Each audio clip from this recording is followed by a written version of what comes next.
Hey guys, welcome back to another episode of Rolly Reacts. Back again this week with episode 3 of season 1 of the show The Last of Us on HBO Max. As you know, or if you don't, it's based off of the PlayStation video game of the same title. And I'm just loving what this show is able to do in live action, staying true to characters. The actors are doing a phenomenal job. The writers of the show are also following a lot of the story beats that were, given and provided in the game. And it's just cool to see that adaptation come to life in live action. Last week's episode was bittersweet. We had Tess reveal that she had been bitten and she was infected, but she was still hopeful that this mission could still be carried out.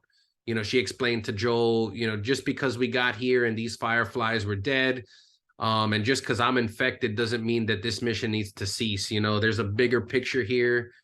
Ellie could have what it takes to, find answers for a cure or some type of medicine to get us out of this apocalyptic world we're in with these infected.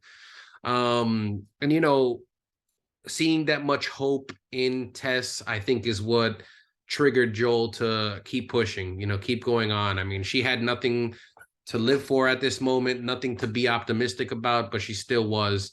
And she still stressed the importance of getting Tess, at least to Tommy, which is Joel's brother. Maybe he has some contacts that could assist and carry out this mission. So this episode picks up there on the journey. But they do need some supplies. I think they need like a battery. Wherever Tommy is kind of far away from where they're at. So they're going to need a vehicle and maybe a battery to get to Tommy. And that's sort of the same way it was in the video game. They went to Bill. They knew that he was kind of the only guy in town that had like a battery and could possibly put it into some type of vehicle for them to go to where Tommy is. So they're on the journey there, and you get a little bit of character building with Joel and Ellie and their relationship. Joel's still a little skeptical about the whole situation, and upset, and we see Ellie sees him being upset, just throwing snacks at her and being real rude to her. But she tells him, hey, look, I'm not sorry for what happened. It's not my fault. That could have happened to any of us, basically. So stop giving me the stank eye and let's just put this behind us. I mean, there's nothing we could have done. And he understands, so they're walking. She asks him how this outbreak happened, or, if he could recall what happened at the beginning of all of this. And, he tells her, basically there was this factory in Indonesia. Some workers got infected there, but also some of the food that was being produced there got infected with this fungus. And wherever those shipments went across the world, anybody that ate that food or consumed anything from that factory got infected and turned. And that was just crazy. It calls back also to episodes 1 and 2. In episode 1, when Joel and his daughter are having his birthday breakfast, you hear a news report that there was some type of outbreak that was being investigated by the FDA, from this factory, this wheat factory in Indonesia. Then in episode 2, you have the doctor and that military guy trying to come up with some sort of solution and get to the bottom of what they could do to resolve it. But obviously those shipments of the food was already airborne on its way out, in people's homes. They were consuming it already, and it was already spreading with the coworkers in that factory. So, obviously this is how it was able to spread to the masses in such a short amount of time and get so out of hand and turn into the world they live in now. So, it was initially, I think Ellie thought that it came from like monkeys. She heard that monkeys transmitted it to humans, and she thought that that's how it was. But obviously this was the more likely and more realistic explanation of how that spread occurred. You also see some of Joel's parental instincts kick in. They're on this path to get to Bill's compound, And Joel basically tells Ellie, hey, let's go an alternate route. There's some stuff ahead that you shouldn't see. She's curious, so she goes along and she totally disregards, what he's saying. But when they get there, she sees a bunch of dead bodies, just basically of people that don't appear to be infected. And she's like, what happened here? What occurred? Why these people don't look infected? Why are they all laid out here on this field? And it's just another thing Joel tells her, from his experience from the beginning and how everything was handled. He had some military personnel. They were evacuating homes and communities, trying to get people to a quarantine shelter. But whenever those quarantines got filled and there was no room for these people, they basically just eliminated them. At this moment, you see in Ellie's eyes her disbelief and also her understanding of why Joel and everybody that she's interacted that's older than her, why they're so skeptical to believe people. I mean, look at how ugly humanity can be when times are tough and when there's no room for people. People could just simply do the worst to one another and not think twice about it. So it was a great lesson for her to learn and to understand why people are skeptical this day and age and during this terrible time. And then after that, they cut to the scene of those people being evacuated in those towns and in the little neighborhoods that were being evacuated. And you meet our character Bill from the game, new character for the show. And basically, he's a doomsday prepper. He has a little under the floor bunker at his home where he has weapons, he has technology, he has everything that you would need to survive, in case of a tragedy. and he sees everybody being evacuated in his neighborhood, how they're treating the people from the neighborhood. And he's not a people person, so he's just happy that this is all going to be to him now. Nobody else is going to be here bothering him, and he's not going to have to interact with anybody. So once they do that, you see him, he starts looting different places, getting all his supplies to build his huge compound of the neighborhood. And he goes to Home Depot, gets building supplies, gas station to stock up on gas, and he's just ready. He's ready for whatever this crazy twisted world has to bring.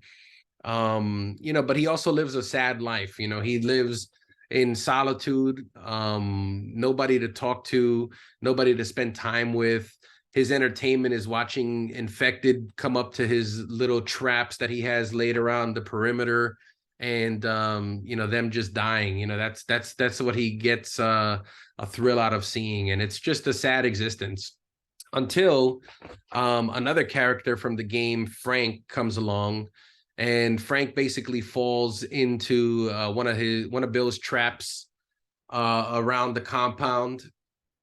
Bill goes outside to investigate, and then you got this happy-go-lucky guy, Frank, from the game, just introducing himself politely, informing Bill he's headed to like a rescue center where they're helping people get in quarantine and be safe. And Bill's obviously skeptical. He's seen how these military forces kind of took these people out of their homes and did all types of terrible things, so he doesn't buy it. But Frank he's gonna let Frank go. He's like, I'm gonna let you go, just be on your way. If that's what you believe is gonna happen on this journey of yours, then you do you. But Frank kind of pleads with him like, hey, I appreciate you letting me go, but do you have any food, or you could hook me up with any supplies for my journey? It's a dangerous place out here, and blah blah blah. And he does a little bit of convincing. He is charismatic, definitely opposite of Bill, a people person. And Bill lets him come in. He's like, fine, you can come in, you could shower, I'll give you some clothes, some food as well. And once in there, you see Bill is very skeptical still. while Frank is taking a shower. But then you get some of Frank's personality, where he's just like in awe that there's a shower here, some hot water, fresh clothes. He comes downstairs and Bill is like a chef making good food. Who knows what he's had to eat on the road. And he's just thrilled to see that, there's like electricity. There's somebody that could cook here, cooking supplies. I mean, it's the perfect setup, and it brings him back to some sort of normalcy of what the world used to be like. And you see it all over his face. He's just like cheesing every time he sees, there's food or there's wine being poured, and this guy's kind of, still living a pretty decent life compared to others out there. But he sees that Bill is kind of very dry and kind of like, all right, I fed you, get to going. And he starts heading out, but he sees a piano there and he just tries to use some more of his charm. He's like, oh, look, let me play you a little tune. And he sucks. And Bill's so OCD and, so stuck in his ways, he can't be fake, that he's like, come on, get out of here. Let me show you how it's done. And he sings this song with so much more passion and emotion that Frank just stays there like, wow, that had to, with that type of passion and emotion, that had to be for somebody. Who's the lucky lady of your past? And at that moment, Bill reveals there was no lucky lady, and with that, it was enough said. Frank got it. He's like, I kind of figured just by, how you acted that, that you're gay, and they, from then on, they become lovers. And it's a beautiful romantic relationship in this twisted world that we're in. You see them really form a life together, and Bill becomes more accepting to Frank's ways. Frank wants to make friends, and he wants to have contacts and people to trade with and have some sort of normalcy, fix up some of the shops that are in their little compound there, and have somewhat of a normal life, as normal as they could possibly be in during these times. So, at that point, you see Frank invites some friends that come over, and it's Joel and Tess, and they're discussing doing all types of different trade or, protection for one another's compounds or safe zones. And Bill's not buying it. Bill's like, we have everything we need here. We're self-sufficient. We don't need your help. We don't need to be doing any trading. But Frank goes away with Tess, and, they discuss their own plans. And at that point, we get a little moment with Joel and Bill. We see that they're very similar. They're not trusting of anyone. They have their guard up, and rightfully so. Everything that they've seen occur and the way everything's rolled out, they have every right to be that skeptical. And you could tell they don't like one another, but they definitely do respect each other's point of view, and that was a great thing. Towards the end of that interaction, Joel tells Bill, I know you're distrusting and I know you don't see the need of having contacts, but there are people out there that will come and they're going to want to take what you have here. So, just keep that in mind. It's always good to have some sort of, contact that could help you in case you're in a jam. And, Bill doesn't buy it at that point, but then some time passes and we do see some raiders approach Bill and Frank's compound. They try to take it. Bill does get injured. And at that point, you see Bill tell Frank, all right, now I understand what Joel was saying. I do understand the need to have, some contacts and friends in this world, and call Joel. And without showing it, it does show that at that point, Bill finally compromised. He understood what Frank has been saying, what Joel was saying, the importance of having some sort of community and somebody to call in case of an emergency. So time goes on. I think like 10 years pass, and we now see Frank sick. They don't tell us what Frank has, but you could assume it's cancer. He even says a line somewhere in this episode where he's like, why would I think there would be a cure now? They didn't have it when stuff was, normal, before all of this apocalyptic times. And so basically implying he has cancer. And he's just fed up. You see Bill doing most of the daily tasks for him. He can't really do nothing for himself. And he's just fed up at this point. So one morning he just wakes up and tells Bill, hey, today's my last day. And I'm going to tell you how it's going to go. Basically, I want to have one last good day and I want to go on my own terms. I want you to crush my medicine, put it in my wine after we get married, after you cook for me, and after we have a great day. And I'm choosing this.